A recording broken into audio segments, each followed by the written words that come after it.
Apa dia sehebat itu? Budi tampak sedikit terkejut.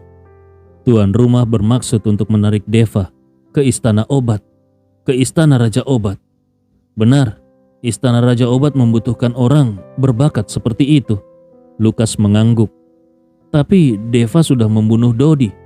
Bukankah kau mengatakan kalau keluarga Cangga memiliki dukungan di kota Gama?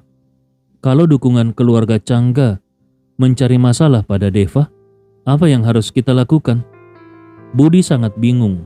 Sekarang Deva sedang berada dalam banyak masalah. Kenapa Lukas masih berusaha untuk memenangkannya? Budi, di kota Gama, keluarga Cangga hanya punya Denis. Sedangkan, apa kau tidak tahu siapa yang mendukung istana Raja Obat kita di kota Gama? Menurutmu, aku akan takut? Lukas tertawa terbahak-bahak. Budi menganggukkan kepalanya. Benar juga, di kota Gama, keluarga mana yang bisa dibandingkan dengan keluarga Wijaya? Pergilah, sebentar lagi pertemuan seni bela diri akan segera dimulai. Tahun ini kita perlu meningkatkan sedikit hadiahnya. Lalu cari waktu untuk mempercepat perbaikan jalan Simbara. Selama kita bisa menjadi semakin terkenal di sini, maka akan ada semakin bahan obat berharga dan harta yang mengalir ke sini. Lukas mengibaskan tangannya. Baik. Budi pamit undur diri, dan setelah Budi pergi, seorang pemuda berusia 27-8 tahun berjalan keluar dari belakang. Pemuda itu berpakaian bagus dan memberikan kesan luar biasa pada pandangan pertama. Tuan muda kedua. Lukas segera berdiri dan membungkuk kepada pemuda itu. Orang yang bisa membuat tuan rumah istana Raja Obat begitu sungkan pasti bukan orang biasa. Pria ini adalah tuan muda kedua dari keluarga Wijaya, Marco Wijaya. Meskipun Marco masih berusia 27-8 tahun, kekuatannya sudah mencapai tingkat master kekuatan batin. Dia sudah menginjak tingkat 6 jauh lebih kuat dibandingkan dengan Dodi. Alasan kenapa Marco bisa memiliki kekuatan seperti ini di usia muda tidak terlepas dari istana Raja Obat. Setiap tahunnya istana Raja Obat akan mengirimkan pil obat untuk keluarga Wijaya yang membantu anak-anak dari keluarga Wijaya dalam berlatih. Tuan rumah, tidak perlu sungkan, ayo duduk. Meskipun Marco adalah tuan muda kedua dari keluarga Wijaya di kota Gama dan kekuatannya begitu kuat, tetapi dia sangat tertutup.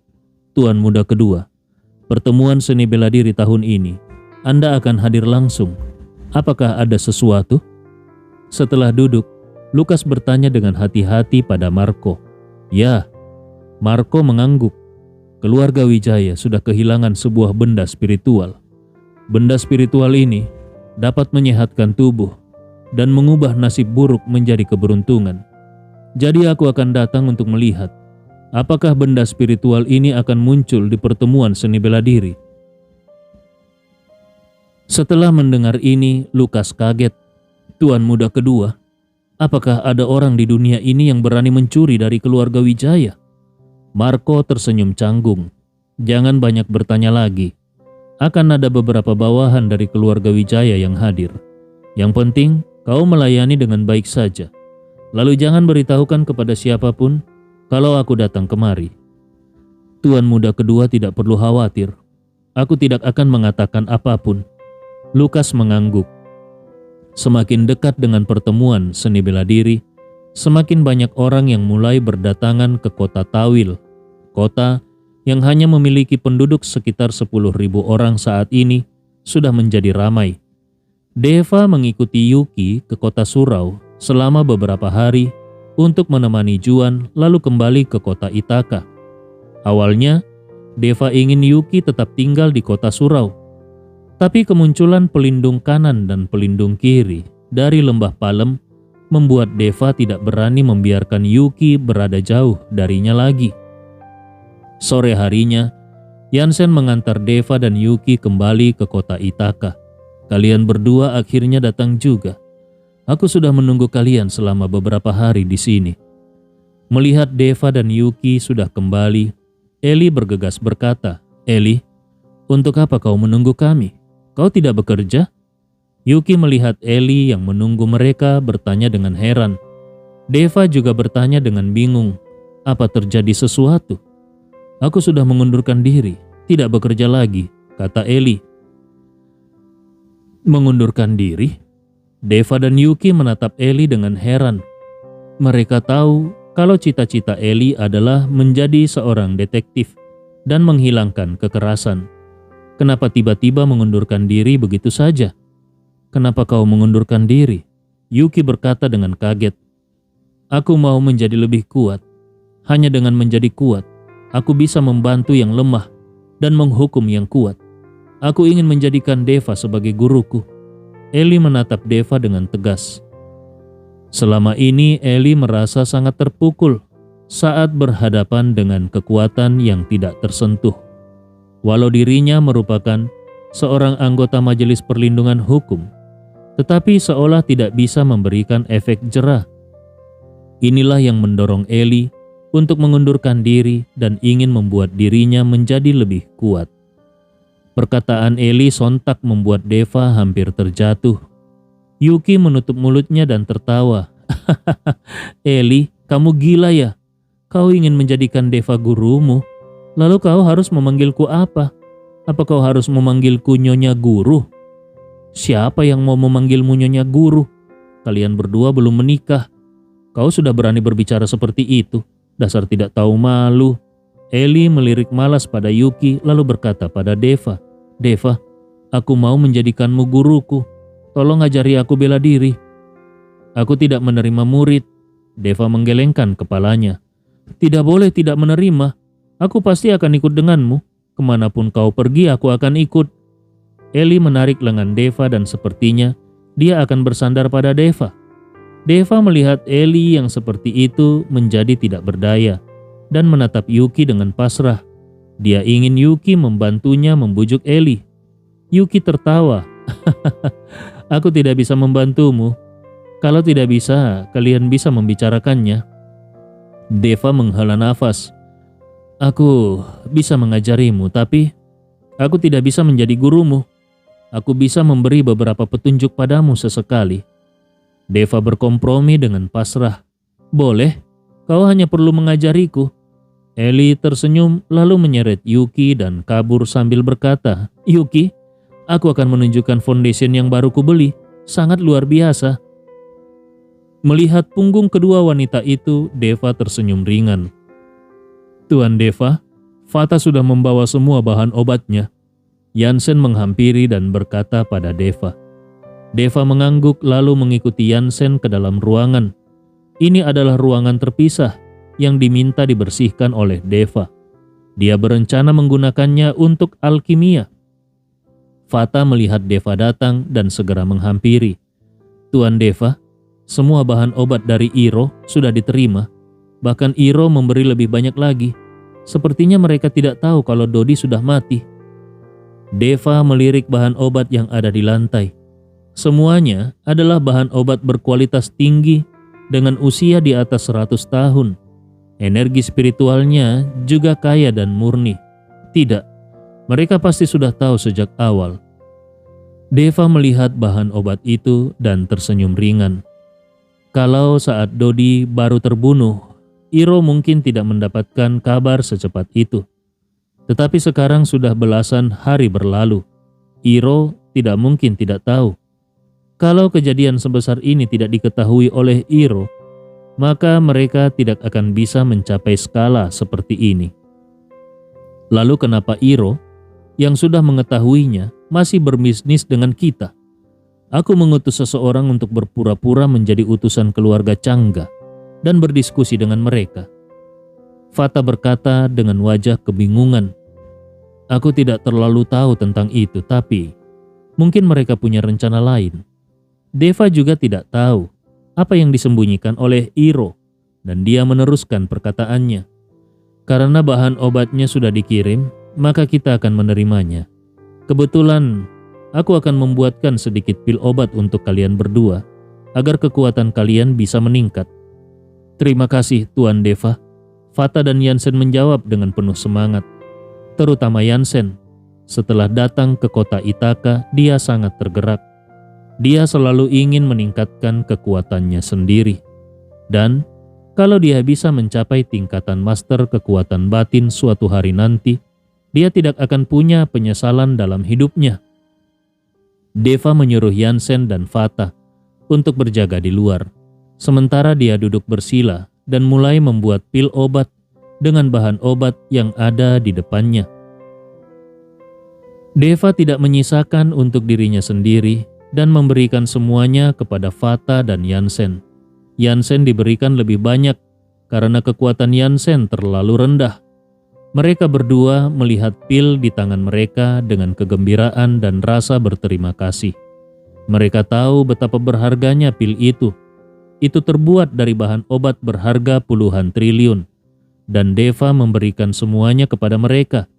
Ini membuat mereka berdua semakin mengabdi pada Deva. Yansen, kau bawa resep pil peremajaan lalu siapkan bahan obatnya. Aku berencana membuat beberapa pil peremajaan lagi. Deva berpesan pada Yansen. Baik. Yansen menganggukkan kepalanya dan pergi dengan Fata. Deva berencana membuat beberapa pil peremajaan. Dia mungkin membutuhkannya saat di PSBD nanti. Saat ini, dia tidak punya uang. Dan kalau saat di PSBD, dia menemukan sesuatu yang dia sukai, dia bisa menukarnya dengan pil peremajaan. Di malam hari, Eli menelpon Deva dan Yuki dan berencana mengundang mereka untuk makan malam. Bagaimanapun Deva berjanji akan mengajarinya bela diri, dan Eli juga harus mengutarakan rasa terima kasihnya. Katakan saja, apa yang ingin kalian makan? Jangan membantuku menghemat uang. Eli bertanya pada Deva dan Yuki. Ada makanan apa yang enak di kota Ithaka? Kau yang paling tahu, kami mana tahu. Kata Yuki. Baik, kalau begitu aku akan membawa kalian makan teppanyaki. Ada sebuah restoran yang enak. Eli berkata dan membuka pintu mobil. Tapi saat Eli hendak masuk ke dalam mobil, teleponnya tiba-tiba berdering. Itu telepon dari keluarganya dan mengatakan ada sedikit urusan dan meminta Eli untuk makan di rumah. Eli seketika menjadi canggung dan Yuki tersenyum padanya. Tidak apa-apa, kau makan saja di rumah. Kami berdua bisa mencari tempat untuk makan apa saja. Bagaimana kalau kalian ikut denganku makan di rumah? Kebetulan ayah dan ibuku juga ingin bertemu dengan Deva. Kata Eli. Ayah dan ibumu ingin bertemu dengan Deva? Yuki tercengang. Eli merasa dirinya salah berbicara dan wajahnya memerah. Semua itu karena Evan. Setiap hari dia selalu membuat keributan di rumah tentang seberapa hebat dan seberapa kuat Deva. Oleh karena itu, ayah dan ibuku menjadi sangat penasaran. Sepertinya itu tidak terlalu baik. Deva tampak canggung. Apa yang tidak baik? Ayo naik. Eli mendorong Yuki dan Deva masuk ke dalam mobil, lalu mengendarai mobilnya menuju rumahnya sendiri.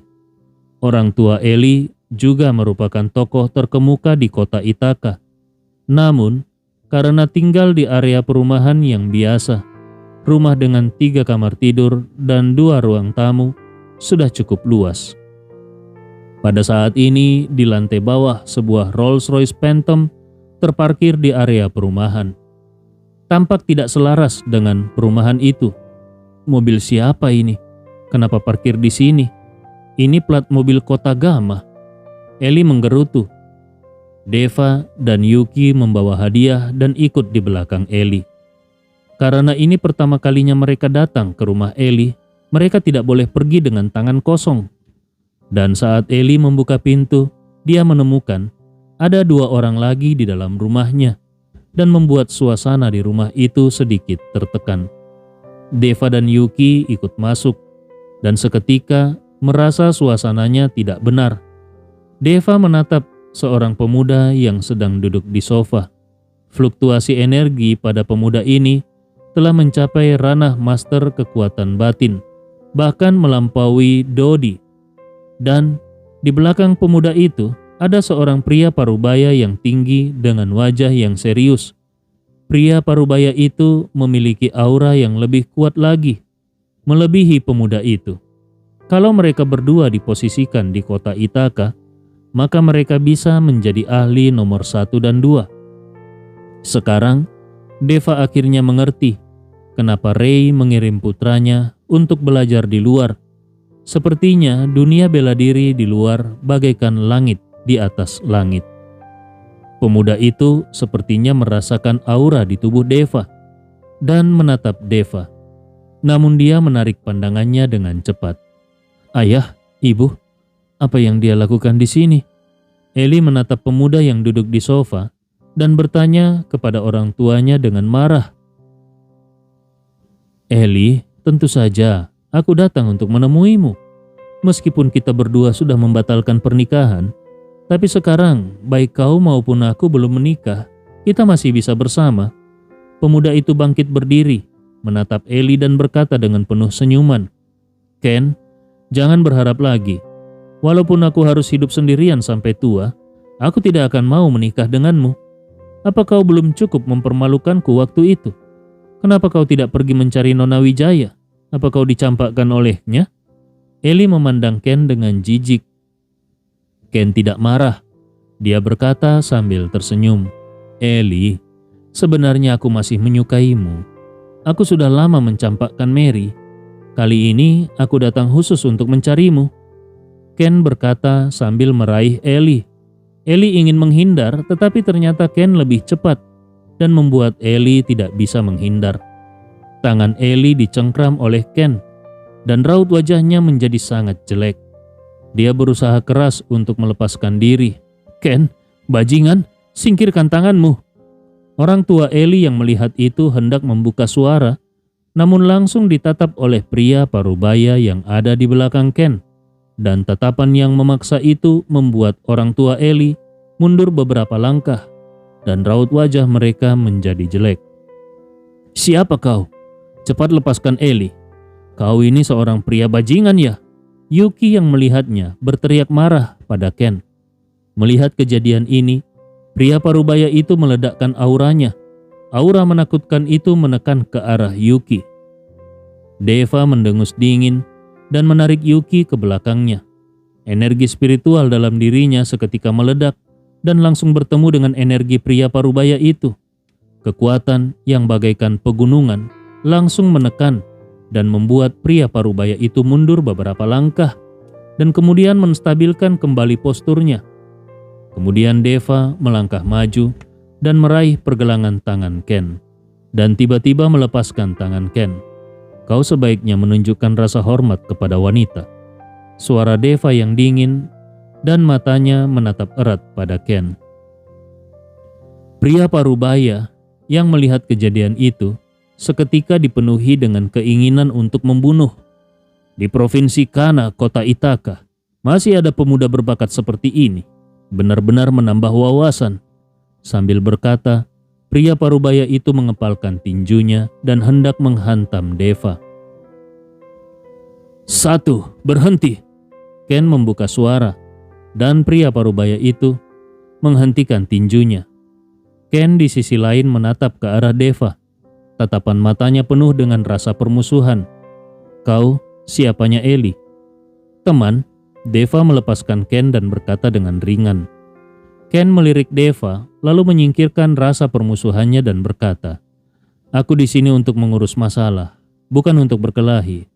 Kalau ada kesempatan, aku akan beradu denganmu."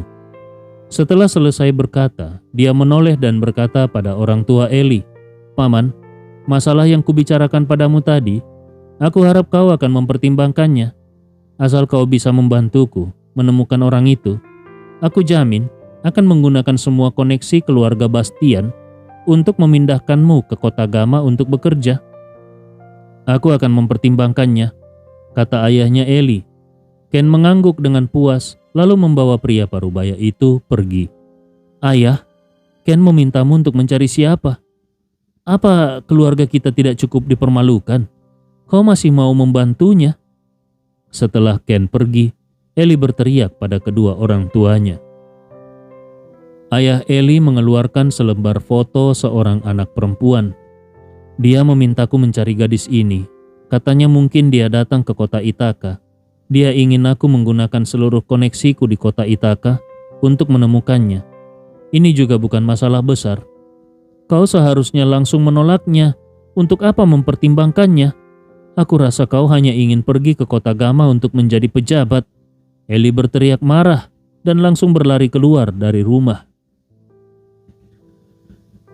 Deva dan Yuki menjadi canggung. Mereka hanya bisa meletakkan barang-barangnya dan mengejar Eli.